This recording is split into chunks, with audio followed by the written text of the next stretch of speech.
Warahmatullahi wabarakatuh. Alhamdulillah wassalatu wassalamu ala Rasulillah wa la haula wa la quwwata illa billah. Rabbi shrah li sadri wa yassir li amri wa hlul 'uqdatam min lisani yafqahu qawli, amma ba'd. Yang kami muliakan para asatidz, para alim ulama, semoga Allah Ta'ala panjangkan umur beliau-beliau, amin, memperjuangkan agama Nabiullah Muhammad sallallahu alaihi wasallam yang statusnya warasatul anbiya, al-ulama warasatul anbiya. Yang kami muliakan tamu undangan siapapun, semoga Allah Ta'ala panjangkan umurnya. Yang kami muliakan jamaah Majlis As-Sofa, semoga dimuliakan oleh Allah Subhanahu wa Ta'ala. Alhamdulillah, kita bersyukur sama Allah Subhanahu wa Ta'ala yang tiada terhingga, karena datangnya kita ke tempat ini hanya untuk li'ajlillah, karena Allah Subhanahu wa Ta'ala, dan karena ada rasa mahabbah li Maulana Muhammad sallallahu alaihi wasallam. Salawat serta salam kita sanjungan kepada Habibana wa qudwatuna Maulana Muhammad sallallahu alaihi wasallam. Semoga kita termasuk orang-orang yang dirindukan oleh Rasul sallallahu alaihi wasallam, yang dipanggil dengan ucapan ummati ummati ummati, amin ya rabbal alamin. Jamaah yang kami muliakan, malam ini malam istimewa. Kenapa? 3 acara sekaligus, yaitu Baitul Jadid. Yang pertama yaitu tasyakuran atas rumah baru, yang kedua tasyakuran atas walimatul aqiqah, dan yang ketiga limaulidin Nabi Muhammad sallallahu alaihi wasallam. Ketika saya pernah dapat rumah baru, maka guru saya berpesan, Habib, kalau Habib mau pindah, maka bacakan surat Al-Ibrahim,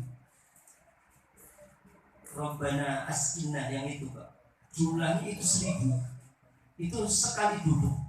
Insya Allah penduduk rumah tadi min ahli sholat. Jadi sebelum ditempatin, kita bacain ayat itu. Kalau nggak bisa, ini kan banyak 1000 nih, udah baca sekali-kali, 2 kali cukup. Artinya nggak harus sendiri. Manggil orang 10, suruh baca 100 rapi. Insya Allah, kata guru saya Hadratus Syekh Inna Marobirofini Kaymin Zubair, insya Allah rumah tersebut min ahli sholat. Jadi perlu kita pahami, satu rumah, kalau semua itu ahli sholat, satu aja tidak sholat, la'anallahu na'udzubillah min, dilaknati oleh Allah. Jangankan 2, 1 anak umpamanya 5 bapak ibu, terus ada 1 anak bandel nih, nggak sholat, ini seluruh penghuni rumah dilaknati oleh na'udzubillah min dzalik. Makanya kalau punya rumah baru, kita doain semoga ahli di dalam rumah tersebut min ahli sholat. Allahumma sholli ala sayyidina. Berkaitan dengan walimatul aqiqah, saya pernah baca dalam kitab karangan Habib Zain bin Sabit. Di situ diceritakan Sayyidina Abu Umar radhiyallahu an didatangi seorang itu nanya, dia punya anaknya itu bandel. Ya Amirul Mukminin, saya ini punya anak, tapi anaknya nakal minta ampun. Ini anaknya. Akhirnya anak itu balik bertanya, ya Amirul Mukminin, ketika orang tua itu punya hak atasnya, apakah ada hak anak atas orang tuanya? Kata Sayyidina Umar radhiyallahu, ada 3 hak anak terhadap orang tua. Yang pertama, Pak, harus seorang anak itu harus diberi ibu yang salehah. Artinya ketika dia mau nikah, cari wanita yang saleh. Yang kedua yaitu beri nama yang baik. Dan yang ketiga yaitu diberi ajaran Rasulullah sallallahu alaihi wasallam. Jadi umpamanya kita ingin berkeluarga, itu memang diawali dengan cari istri yang saleh, istri yang taat kepada Allah. Masalahnya wa awwalul madrasah, dia itu permulaan ajaran itu pasti dari orang tuanya, dari ibunya. Jadi ketika ibunya diawali ketika hamil, dia baca surat Yusuf, surat Muhammad, surat Maryam, insya Allah putra-putra yang lahir dari rahim dari wanita soleh menghasilkan anak-anak yang soleh. Jadi memang ulama dulu mengajarkan kepada kita, sampai orang tua kita mengajarkan kalau bisa selama hamil itu khatam satu Quran paling ini. Jangan cuma bulan Ramadan doang, tapi selama hamil berarti selama 9 bulan. Kalau bisa setiap bulan satu khataman. Itu apa? Akan memberi efek kepada anak tersebut takut Allah. Dia akan gampang hatinya luluh ketika disebutkan nama Allah. Dan dia akan merasa senang ketika disebutkan nama Maulana Muhammad SAW. Jadi cerita dari Sayyidina Abu Bakar tersebut kita bisa ambil ibrah. Selain daripada mencari istri yang salehah, yang kedua yaitu ketika kita memberi putra atau memberi anak, nama anak kita nama yang saleh. Akhirnya si anak tadi ngomong, ya Amirul Mukminin, saya gak ridho. Kenapa? Kenapa orang tua saya memberi nama Ju'al? Ju'al itu jenis kambing. Dia memberi nama Ju'al. Saya gak ridho. Dan orang tua saya juga tidak memberi pelajaran agama kepada saya. Jadi makanya alhamdulillah kita zaman sekarang udah di banyak ulama, banyak solehin di kiri kanan kita. Paling gak kita minta nama, ya Allah, ya Syekh, ya Ustaz, berkain ini untuk anak, tambahin satu aja nama dari Ustaz. Apa maksudnya berkah? Berkah itu ziyadatul khair, tambahnya kebaikan. Anaknya insya Allah gampang diatur. Insya Allah ketika diajak mondok betah. Itu ciri-ciri di antara waladun soleh. Yang ketiga yaitu diajarin agama. Ajaran agama itu penting. Ketika kita nggak sanggup mengajarin agama, titipkan kepada ahlinya. Kata makalah ulama mengatakan ida fusid amru min ghairi ahli fantadru sya'ah. Ketika kita ingin mendidik anaknya kita di dalam belajar ilmu agama, kalau sekolahnya sekolah umum ya mustahil jadi orang ahli agama karena bukan ahlinya. Idza fusidal amru min ghairi ahli wantadiru sya'ah. Ketika segala sesuatu diserahkan kepada bukan ahlinya, ya tinggal kehancurannya. Negara diatur sama orang yang gak ahli, ya hancur. Bikin rumah, tolong bikin rumah, lepak aja kan gak bisa. Saya suruh bikin rumah, ya susah artinya. Bukan akan tambah bagus, tapi sama juga semua apapun yang diletakkan bukan pada ahlinya, tunggu kehancurannya. Na'udzubillah min. Makanya ketika kita punya anak, diawali dengan bacaan, diajak ke majlis ta'lim untuk kenal Allah, untuk kenal Nabi Muhammad SAW, supaya ada nuqtah di hatinya rasa mahabbah, rasa suka. Karena suka itu jaminan, kata Nabi Muhammad SAW, al-mar'u ma'a man hab. Orang itu beserta yang disukai. Kalau dia sukanya Nabi, insya Allah bersama Nabi Muhammad SAW. Dalam kitab, ada pengarang kitab Diba, Al-Imam Abdurrahman Ad-Dibai. Suatu hari dia rumahnya daerah Yaman. Waktu itu mengajak rombongan itu untuk haji. Ini berkaitan dengan rasa mahabbah Rasul. Dia beserta rombongan untuk haji. Akhirnya di tengah-tengah jalan itu disoksak anak kecil umur 6 tahun. Ya Syekh, dengar-dengar ini rombongan mau ziarah Nabi Muhammad SAW beserta ziarah ke Makkah. Jadi Makkah Madinah itu sekitar 498 kilo. Sedangkan dia itu posisi di Yaman, antara itu sekitar 1.600 kilo. Di perjalanan sekitar 2 minggu.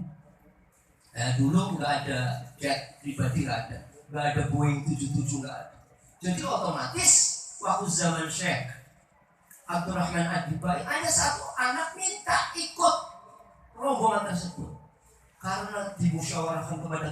gimana? Ada anak kecil mau ikut, saking mahabbah Rasul sallallahu alaihi wasallam. Akhirnya enggak boleh. Syekh Adiba itu nerusin perjalanan. Tapi si anak itu nyelimpit masuk ke dalam kotak. Rombongan dulu kan bawa kontak itu ada kotaknya. Masuk ngumpet. Padahal perjalanan itu 2 bulan. Setelah sampai Mekah, pas dibuka tongol itu anak kecil. Si Syekh nanya, kamu kok bisa ikut saya? Padahal saya enggak. Iya sih. Terus ketiga, kamu kan enggak makan, enggak minum sampai 2 bulan. Ini karena saya cinta mahabbah li Rasul sampai enggak dikasih rasa lapar dan rasa haus selama 2 bulan. Itu udah di kota Madinah. Mendekati kota Madinah, belum sampai Madinah. Ngobrol sejenak, anak itu mati. Meninggal itu orang, meninggal. Dimakamkan daerah perbatasan antara Madinah. Nah, setelah itu Syekh itu ngubur, Syekh Abdurrahman Adibai ngubur. Habis itu beliau itu meneruskan perjalanan hajinya di Mekah. Pulang dari Mekah melihat mana ziarah yang anak kecil yang tadi 4 tahun, 6 tahun meninggal. Ternyata dilihat kuburannya itu pindah mendekati makam Rasul sallallahu alaihi wasallam. Jadi kuburannya aja sampai mendekat. Jadi udah di posisi di Masjid Madinah, di sini ada makam, di situ ada waladun saleh tadi yang begitu mahabbahnya li Rasul sallallahu alaihi wasallam. Ini bukti almarhum ma'aman haq. Semoga hadirin kita ketemu ini jadi bukti bahwa kita rindu dengan Nabi Muhammad SAW. Makanya seberapa rindu Anda dengan Nabi Muhammad, sebegitu dekat Anda dengan Nabi Muhammad. Makanya ada ulama mengatakan, saya nggak mau masuk surga kecuali ketika di surga ada Nabi Muhammad. Artinya dia mau kecuali bareng. Ya cara umpamanya antum lah, kayak umpamanya antum punya istana cakep kayak gini, terus nggak ada istrinya juga rasanya gimana? Plonga-plongo. Begitulah seorang soleh yang rindunya kepada Nabi Muhammad, dia masuk surga nggak mau kecuali di bersama dengan Sayyidina Maulana Muhammad SAW. Ingin tahu siapa Nabi Muhammad? Pelajari ilmu. Asyhadu an la ilaha illallah wa asyhadu anna Muhammadan Rasulullah. Pelajari itu. Nanti ada maklumat yang mengatakan aqrudul basyariyah allati la tu'addi fi naqsil maradil alim. Ada pelajaran seperti itu. Jadi Nabi Muhammad ketika diceritakan itu nikmat, antum bisa ngerasain deh. Nikmatnya banget nikmat cerita Nabi Muhammad. A'rudul basyariyah allati la tu'addi fi naqsil maradil alim. Jadi kalau bicara Nabi jelas a'rad, dia bukan Tuhan, satu. Berarti manusia. Basyariyah manusia berarti bukan malaikat. Masalahnya ada yang mengatakan Nabi kok kayak gitu, Nabi kayak gitu. Nanti dulu Nabi bersifatan dengan sifat a'radul basyariyah allati la tu'addi fi nafsil maratibil. Ini perlu kita bahas. Alasannya apa? Nabi itu mempunyai sifat bangsa manusia namanya sifat jais. Kalau sifat jais itu selagi tidak mencacati derajat kenabian. Kalau mencatat derajat kenabian Muhammadur Rasulullah kita nggak sah. Loh kenapa? Ada cerita di Khobar. Katanya Nabi Ayub punya penyakit yang menjijikkan sampai penyakitnya itu kainnya dipindahin. Itu berita itu hoax. Orang yang mengikuti Nabi Ayub seperti itu, wallahi Muhammadur Rasulullah-nya nggak sah. Karena apa?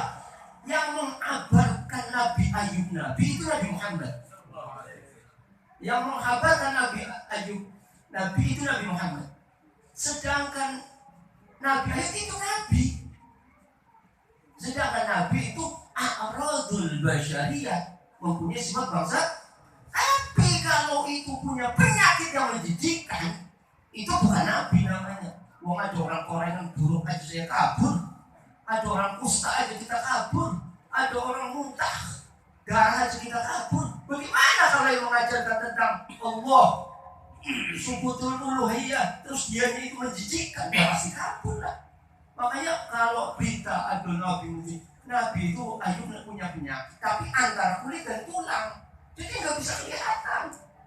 Cuman ya Allah, hati-hati ini Muhammad Rasulullah, kita khawatir nggak sah. Karena apa? Mencacati kenabian pada diri Nabi Ayub. Ada lagi sebelumnya cerita yang banyak tentang Nabi Adam, katanya dosa kayak gitu. Ampun, saya nggak ikut-ikutan kalau Nabi Adam dosa. Nabi Adam itu nabi berdosa. Sedang wajib bersifat Nabi itu sifat amanah, tidak pernah melakukan haram atau makruh. Kita sedikit sharing aja. Kalau Nabi Adam itu maksiat, saya tahu tanya, hukum wajib sunnah makruh itu di mana? Ditanya di dunia gitu ya, akhir surga nggak ada. Antum minum khamar udah haram nggak? Di surga loh. Iya, antum nikahin 10.000 orang bidadari nggak haram di surga. Iya nggak? Loh kok kenapa dikatakan maksiat? Qurannya seperti itu. Artinya gimana? Ada istilah dalam akidah kata hasanatul abrar sayyatul muqarrabin. Jadi kejelekan orang abrar hasanatul abrar wa sayyatul muqarrabin. Kadang kelihatan bagi kita itu sayyi'ah, tapi bagi itu abrar. Artinya apa? Kemuliaan itu ketika orang itu tidak Allah dianggap tidak berdosa, gitu loh artinya dia. Saking itu aja yang perlu kami sampaikan. Berhubung ini Pak Ustadz juga banyak Ustadznya, barangkali mau diterusin. Walafu minkum, maafin segala kekurangan, maafin rombongan saya barangkali ada yang ganggu. Semoga yang jelas datangnya kita ke tempat ini ingin meramaikan Maulid Nabi Muhammad SAW, dan ikut mendoakan semoga putri daripada saudara teman kita Romli ya, Rusli, semoga jadikan anak yang saleh, yang panjang umur, yang sehat, yang menjadi kebanggaan Nabi Muhammad SAW, dan semoga dipanjangkan umur, disehatkan, dijadikan anak yang cerdas, anak yang membanggakan kedua orang tuanya. Berbarakati Nabi Muhammad SAW. Sirril Fatihah.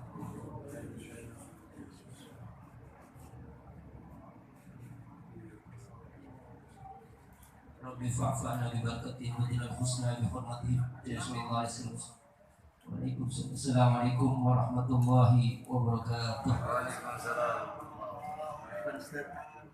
Ngapura.